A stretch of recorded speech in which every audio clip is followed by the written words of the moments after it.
আবার দেখেন বর্তমানে যে দুজন সমন্বয়ক আছেন যারা সবচেয়ে বেশি নেগেটিভ রোল প্লে করছে আমাদের এগেইনস্টে, তার মধ্যে হাসনাত বা সার্জিস।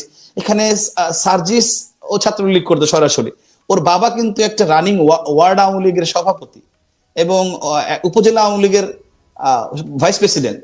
আপনি কিভাবে বলবেন তার বাবা আওয়ামী লীগ রাজনীতি করছে? কার মনে কি আছে সেটাকে অন্তর্যামী কেউ না, জানার কোনো সুযোগ কিন্তু ধন্যবাদ। আমি যখন দায়িত্বে ছিলাম তখন 2019 সালে আমি দায়িত্ব শেষ করি সেপ্টেম্বরে।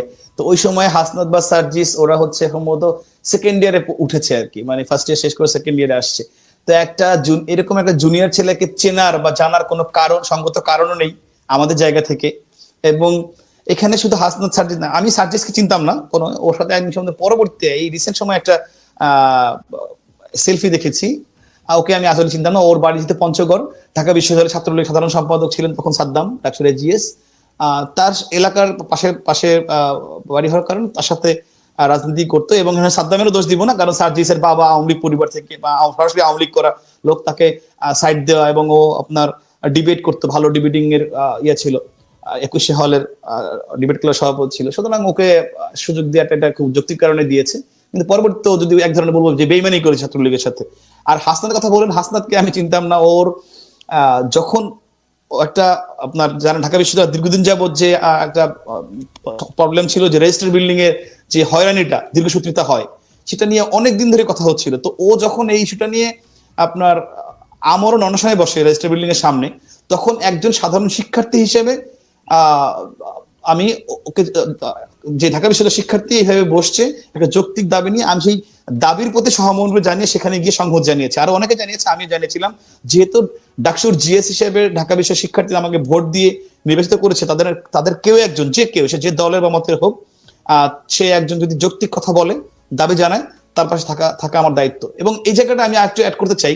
দেখেন যে যখন আক্তার হোসেন, বর্তমান যে নাগরিক কমিটির সদস্য সচিব আক্তার, আমার ডিপার্টমেন্টের ছোট ভাই, তো ও যখন আপনার এসে আপনার আমি যখন ছাত্রলীগের সেক্রেটারি, তখন একটা প্রশ্ন ফাঁস নিয়ে বি ইউনিটের প্রশ্ন ফাঁস হয়ে গিয়েছিল ঢাকা বিশ্ববিদ্যালয়। সেই প্রশ্ন ফাঁস নিয়ে ও আন্দোলন, ও রাজু ভাস্কর্য, ও আমরণ অনুসারে বসছে একজন।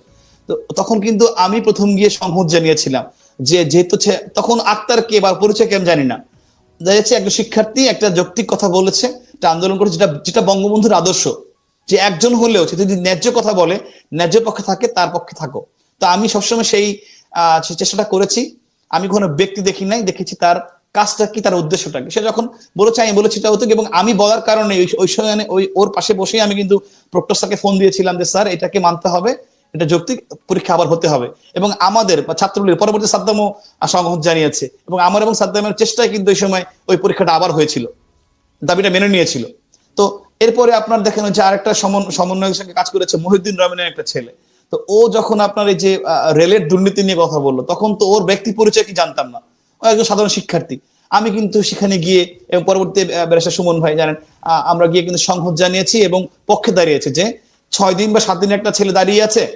এখানেও আপনি দেখেন যে ও আন্দোলন করছে 6 দিন বা 7 দিন ও বসে আছে রেল স্টেশনে, একটা ছেলে, আর ঢাকা বিশ্ববিদ্যালয়ের শিক্ষার্থী, ও বিভিন্ন ধরনের কর্মকাণ্ড করছে। একজন রেল থেকে একজন প্রতিনিধি গিয়ে কিন্তু সাথে কথা বলে নাই, একজন এনএসআই, একজন ডিজিএফআই অথবা যে কোনো প্রতিনিধি রাষ্ট্রের গিয়ে কিন্তু কথা বলেন নাই, বা যে কি হয়েছে, ঠিক আছে এটা আমি পার্সু করি, এটাকে বসে সমাধান ব্যবস্থা করি। তা আমরা যখন গেলাম, যখন স্পার্ক করলো, তখন কিন্তু আসলো। তো এইভাবে কে ব্যক্তির নামের সাথে আমার কোনো সংশ্লিষ্টতা নাই। আমি আগে বলছি, আপনি এখানে হাসনাত বলেন বা রনি বলেন বা যে যাদের কথা বললাম আক্তার, এরা যখন ন্যায্য কথা বলছে, আমি এই দাবিগুলা, এই চেষ্টা যদি আমাদের ছাত্রলীগের একজন কর্মীর পক্ষ থেকে আসতো, আমি অনেক বেশি খুশি হতাম।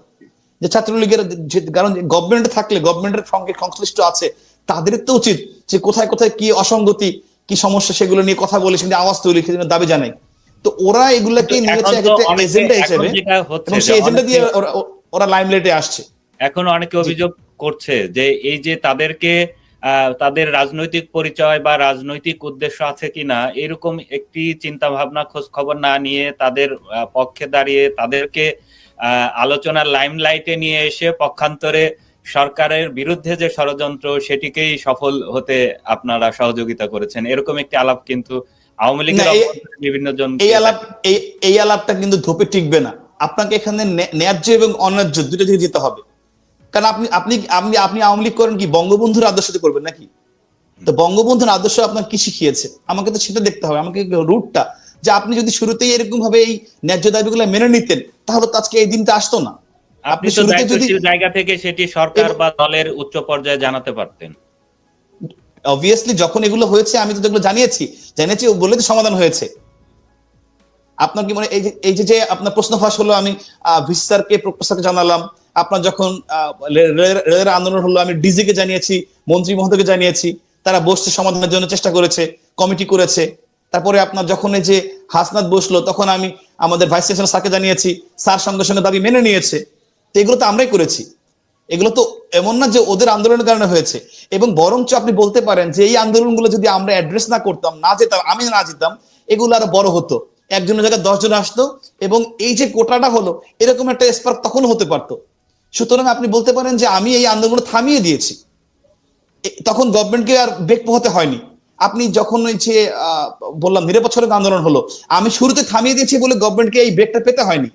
ইনফ্যাক্ট আপনি যখন আপনি জানেন যে আমাদের এই আন্দোলন মাঝখানে আমাদের ধানমন্ডি পার্টি অফিসে রেপ হয়েছে, মার্ডার হয়েছে, এরকম গুজব ছড়িয়ে কিন্তু পুরো পার্টি অফিসটি অ্যাটাক করার জন্য মাত্র 50 গজ দূরে ছিল ওরা। যদি ওই দিন 18 সালে ওই দিন যদি ওরা পার্টি অফিসে অ্যাটাক করতো, ধানমন্ডি আমাদের দলীয় সভাপতি কার্যালয়ে অ্যাটাক করতো, তাহলে কিন্তু সঙ্গে সঙ্গে ওদের প্ল্যান ছিল, এটা শিবিরের প্ল্যান, একদম সঙ্গে সঙ্গে সারা বাংলাদেশে প্রত্যেকটা জেলা উপজেলায় পার্টি অফিসে অ্যাটাক হতো, যেহেতু ঢাকায় রাজধানীতে হয়েছে। তো এই প্ল্যানটা যখন আর বলছি, আমি কিন্তু দায়িত্ব নিয়ে, আমি এককভাবে একদম দায়িত্ব নিয়ে সিটি কলেজ থেকে আমাদের কেন্দ্রীয় ছাত্রলীগের, আপনি চিনতে পারেন দেলোয়ার রহমান দীপু, উনি স্কুল ছাত্র সম্পাদক ছিলেন, তিনি সিটি কলেজ টিচার ছিলেন, তাকে ফোন করে সঙ্গে সঙ্গে আমি ক্লাস 7 এবং ক্লাস 9-এর একটা বাচ্চা ছেলে একটা মেয়েকে আইডি কার্ড পরিয়ে আমি পার্টি অফিসে নিয়ে গিয়েছি এবং ওদেরকে দিয়ে লাইভ করিয়েছি শিক্ষার্থীর প্রতিনিধি হিসেবে। সেই লাইভে ওরা পুরো পার্টি অফিস ঘুরে দেখেছে, দেখে বলেছে যে, আমি বলছি দেখো তোমরা প্রত্যেকটা একদম each and every inch of corner of party office তা দেখে